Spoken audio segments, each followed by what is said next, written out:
Radio broadcaster Palyurina naghain ng kandidatura sa Bayan ng Esperanza. Pamilya ng Pulis Family Day ipinagdiriwang ng SKPPO Project Ilaw nagpapatuloy pa rin. At Team Montilla naghain na ng kanilang mga kandidatura para sa lungsod ng Tacurong.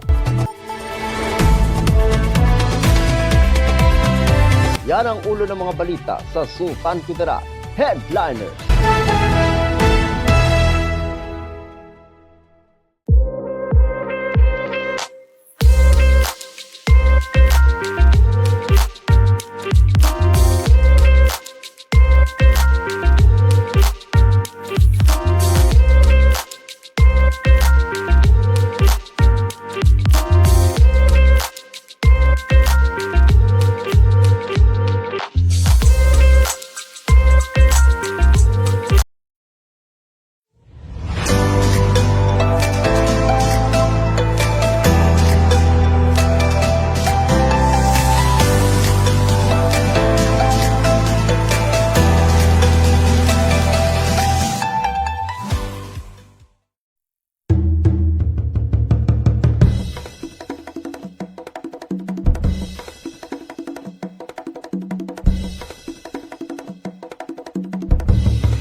Magandang araw, lalawigan ng Sultan Kudarat.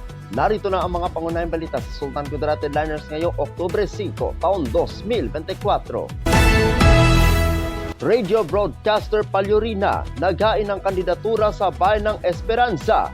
Narito ang ulat. Opisyal na naghain ng kanyang kandidatura si Idol ng Bayan Max Ryan J. Palyurina sa Bayan ng Esperanza na tatakbo bilang SB member kahapon, ika-4 ng Oktubre taong kasalukuyan.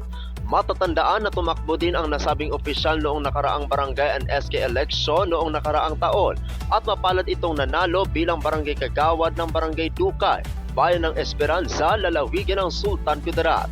Ayon sa batikang komentarista na ang pagtakbo nito bilang SB member ay para umano na maihatid sa mga kababayan nito sa Bayan ng Esperanza ang mga proyekto ng pamahalaan na walang pinipili at taos-pusong serbisyo habang hindi pa rin ito titigil sa pagbibigay serbisyo bilang isang radio personality sa buong Sultan Kudarat. Samantala, tatakbo si Palyurina bilang independent sa darating na midterm election sa darating na ika-12 ng Mayo sa susunod na taon. Si Ryan Palyurina ay isang radio broadcaster ng Max FM Tacurong City 91.1. Ako ang inyong kaibigang Apolinario 30 Dignadice Valencia para sa Sultan Kudarat Headliners. Pamilya ng Pulis Family Day ipinagdiwang ng SKPPO Project Ilaw nagpapatuloy pa rin. Narito ang ulat.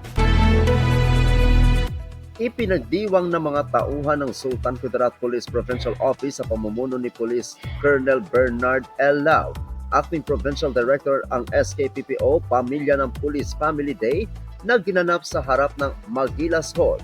SKPPO Camp Colonel Amado M. Dumlao Sr. Bayan ng Isulan, lalawigan ng Sultan Kudarat noong ika-4 ng Oktubre taong kasalukuyan. Nagsimula ang aktibidad sa pagbubukas ng seremonya sa pangunguna ni Police Lieutenant Colonel Michael C. Odehete, Deputy Provincial Director for Administration na pinangunahan ni Police Lieutenant Colonel Joseph C. Galleto, Chief Provincial Community Affairs and Development Unit. Ang kaganapan ay nagsagawa ng serye ng mga aktibidad tulad ng pamamahagi ng mga hygiene kits, Jollibee meals, parlor games na may papremyong pera na ibinibigay sa mga dependent ng PNP. Ang aktibidad ay nagtampok ng budol fight upang palakasin ang pakikipagkaibigan at kalidad ng oras kasama ang pamilya.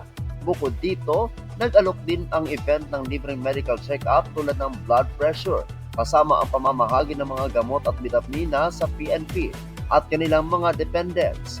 Ang tagumpay ng kaganapang ito ay naging posible sa pamamagitan ng suporta ng Provincial Government Unit ng Sultan Kudarat sa pamumuno ni Governor Dato Pax alias Manguna Dato, AFP-SLAI Gensan, Binibining Lovely Joy S. Haligado, Head ng Provincial Disaster Risk Reduction and Management Office of PDRRMO, Dr. Gina G. Galinato, SK Provincial Health Officer 2 at SK Provincial Medical and Dental Team sa pangunguna ni Police Lieutenant Odessa Estrella G. De Guzman.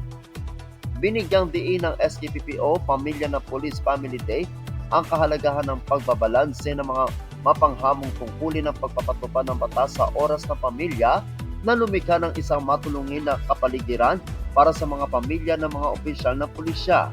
Nagbibigay ito sa mga pamilya ng PNP na muling kumonekta upang palakasin ang kanilang mga bono sa pamamagitan ng paggugol ng oras na magkasama ng lumilikha ng pangmatagalang alaala sa ating mga anak na maaaring pahalagahan sa mga henerasyon.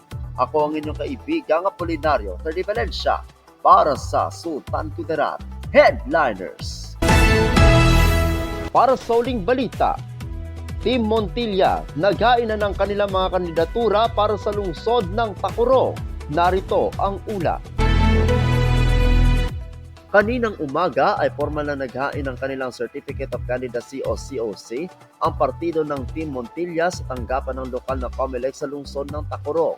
Ang Team Montilla ay ang lokal na kandidato ng Nationalist People's Coalition o NPC at Nationalista Party sa lungsod ng Tacurong.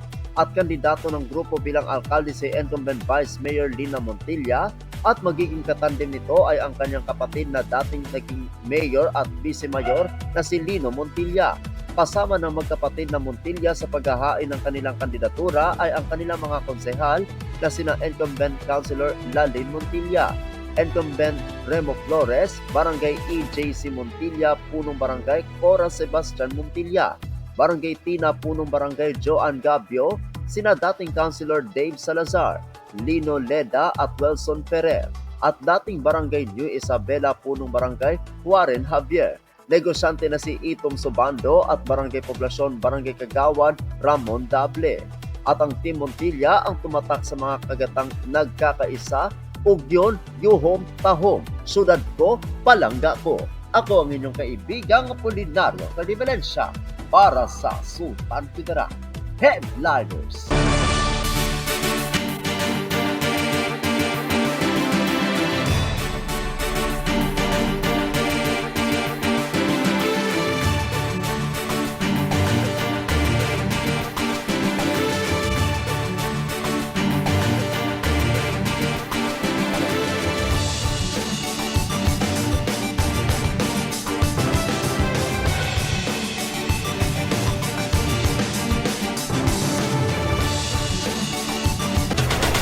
At yan ang kabuuan mga balita sa araw nito.